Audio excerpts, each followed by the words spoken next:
بسم اللہ الرحمن الرحیم۔ السلام علیکم ورحمۃ اللہ وبرکاتہ۔ پیارے ناظرین و سامعین کرام، ہمارے چینل وظائف و عملیات پہ آنے پر آپ کو خوش آمدید کہتے ہیں۔ میری دلی دعا ہے کہ اللہ پاک آپ کو دنیا و ما فیہا کی خوشیاں عطا فرمائے، کامیابیاں اور ترقیاں عطا فرمائے، مشکلات سے، پریشانیوں سے، بیماریوں سے، دکھ دردوں سے، تکلیفوں سے اللہ پاک آپ کو، آپ کی فیملی کو محفوظ فرمائے، آپ کی اللہ پاک ہر نیک دلی مراد پوری فرمائے، آمین۔ آج میرے دوستو جو وظیفہ آپ کے سامنے پیش کیا جا رہا ہے وہ ایسا وظیفہ ہے کہ اس کے کرنے سے نماز عبادات میں مٹھاس نصیب ہوگی اور سکون بھی آپ کو میسر ہوگا، اور صرف یہیں پہ بس نہیں بلکہ مال اور دولت، نعمتوں اور رحمتوں کی ایسی فراوانی ہوگی کہ آپ کی زندگی بدل جائے گی، آپ کے مسائل حل ہو جائیں گے، بشرطے کہ آپ اس آیت کا اٹھتے بیٹھتے جو آپ کے سامنے پیش کی جا رہی ہے چلتے پھرتے ورد کرتے رہیں یقین کامل کے ساتھ۔ یقین پختہ ہو تو پھر دوا بھی شفا یاب ہو جاتی ہے، یقین پختہ ہو تو پھر ایک سجدہ ہی کافی ہوتا ہے، یقین پختہ ہو تو اللہ پاک کے اسماء حسنی میں سے ایک صفاتی نام ہی کافی ہوا کرتا ہے۔ لیکن اگر ہمارا یقین کمزور ہو تو پھر ہم بہت سی پریشانیوں کے اندر رہتے ہوئے بھی ان سے چھٹکارا حاصل نہیں کر سکتے۔ جی میرے دوستو، مزید آگے بڑھنے سے پہلے ایک چھوٹی سی گزارش ہے کہ اگر آپ کو ویڈیو پسند آئے تو اسے لائک کر دیں، اگر آپ چینل پہ نئے ہوں تو چینل کو سبسکرائب کر کے بیل آئیکن پریس کر دیں تاکہ ہماری ہر اپلوڈ ہونے والی ویڈیو وظائف، عملیات، استخارہ اور خوابوں کی تعبیر سے ریلیٹڈ جو بھی ویڈیو اپلوڈ کریں اس کا نوٹیفیکیشن آپ احباب تک پہنچتا رہے۔ آئیے میرے دوستو اب بات کرتے ہیں کہ ہمیں کون سا ایسا عمل کرنا چاہیے کہ جو آپ نے تھمبنیل پہ دیکھا ہے اور ہم ہر قسم کی مشکل سے نجات حاصل کر سکتے ہیں، ہر قسم کی کامیابی کے مراحل تک بآسانی پہنچ سکتے ہیں۔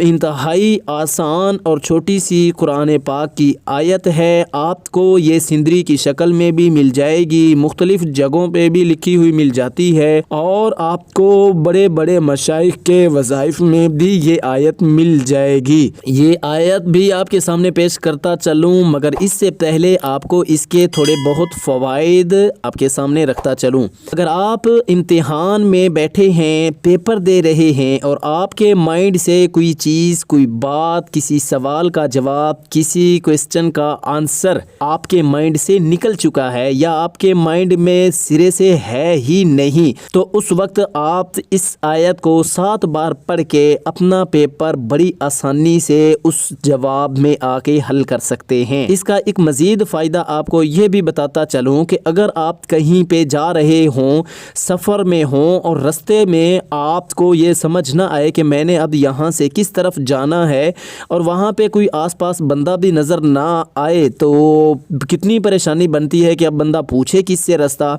تو ایسی کنڈیشن میں بھی آپ اس آیت کو اگر 7 بار پڑھ لیتی ہیں تو انشاءاللہ 7ویں بار کے پورا کرنے سے پہلے اللہ رب العزت کی طرف سے آپ تک ایک ایسا غیب سے بندہ آئے گا جو آپ کو ٹھیک سے گائیڈ کرے گا، آپ کو بتائے گا کہ جی آپ نے کس طرف جانا ہے اور کب کہاں پہنچنا ہے۔ مزید اس کا فائدہ آپ کو یہ بھی بتاتے چلیں کہ اگر آپ رات سو رہے ہیں اور آپ کو نیند نہیں آ رہی، آپ گولیاں کھا کے سو چکے ہیں لیکن نیند نہیں آ رہی، تو پھر بھی آپ اس آیت کو 7 بار پڑھ لیجئے، انشاءاللہ بہت جلد آپ کو نیند بھی آ جائے گی۔ مزید یہ ہے کہ اگر آپ کہیں شاپنگ مال میں ہیں، یہاں پہ بھی جیسا کہ آپ شاپنگ مال دیکھ رہے ہیں اور مختلف چیزیں ہیں، بعض دفعہ انسان گھر سے نکلتے ہوئے اپنی پاکٹ منی اپنی حیثیت کے حساب سے لاتا ہے لیکن آگے آ کے کسی بھی چیز کی کمی پڑ جاتی ہے، تو اسے پورا کرنے کے لیے بھی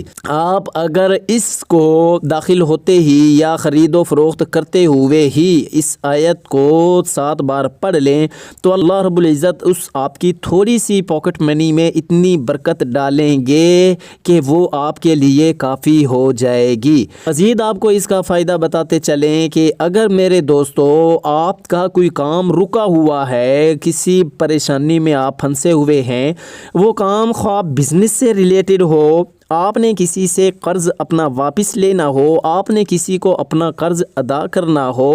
تو پھر اس وقت آپ اس آیت کا جتنا زیادہ ہو سکے ورد کریں۔ اللہ کے فضل و کرم سے آپ کے لیے کوئی نہ کوئی راہ نکل آئے گی۔ مزید آپ کو اس کا فائدہ بتاتے چلیں کہ اگر آپ کے رشتے کی پریشانی نہیں جا رہی، آپ اس آیت کو اٹھتے بیٹھتے چلتے پھرتے پڑھتے رہیں، ویسے بھی اس آیت کو کسی بھی کام میں پڑھیں تو انشاءاللہ فائدہ ہی ہوگا۔ یہ 7 بار میں نے اپنا آزمایا ہوا آپ کو بتایا ہے کہ جی آپ نے اس کو کم از کم 7 بار تو پڑھنا ہی ہے۔ اب رشتے کی رکاوٹ دور کرنے کے لیے، اس کی بندش کو ختم کرنے کے لیے اسے آپ دن رات پڑھیں، حتیٰ کہ نمازوں کے اندر اتحیات کے بعد، درود شریف کے بعد جب آپ دوسری اپنی ضروری مناجات یعنی کہ دوسری دعائیں جیسا کہ رب جعلنی مقیم الصلاۃ ہے، اللہم انی ظلمت نفسی ہے، یا اسی طرح سے کوئی بھی آپ قرآن و حدیث کی روشنی سے دعا مانگتے پڑھتے ہیں تو سلام سے پہلے ان دعاؤں کے بعد بھی اس آیت کو پڑھ لیجئے گا۔ اب یہ آیت کون سی ہے یہ میں آپ کو بتاتا چلوں۔ بسم اللہ الرحمن الرحیم، حسبی اللہ لا الہ الا ہو علیہ توکلت وہو رب العرش العظیم۔ یہ میرے دوستو ایک ایسی دعا، ایک ایسی آیت ہے کہ جس سے صرف میری یا آپ کی ہی نہیں بلکہ ہمارے خاندان کی، ہماری نسلوں کی بھی زندگی بدل سکتی ہے۔ میری دعا ہے کہ اللہ پاک آپ کی زندگی میں ڈھیروں آسانیاں لائے، مشکلات سے نجات عطا فرمائے، آمین۔ دوستو آخر میں اتنا کہوں گا کہ نمازیں پڑھتے رہیے، نمازوں کا اہتمام کیجئے، مجھے اپنی دعاؤں میں یاد کیجئے۔ میری نیکسٹ ویڈیو تک اللہ حافظ۔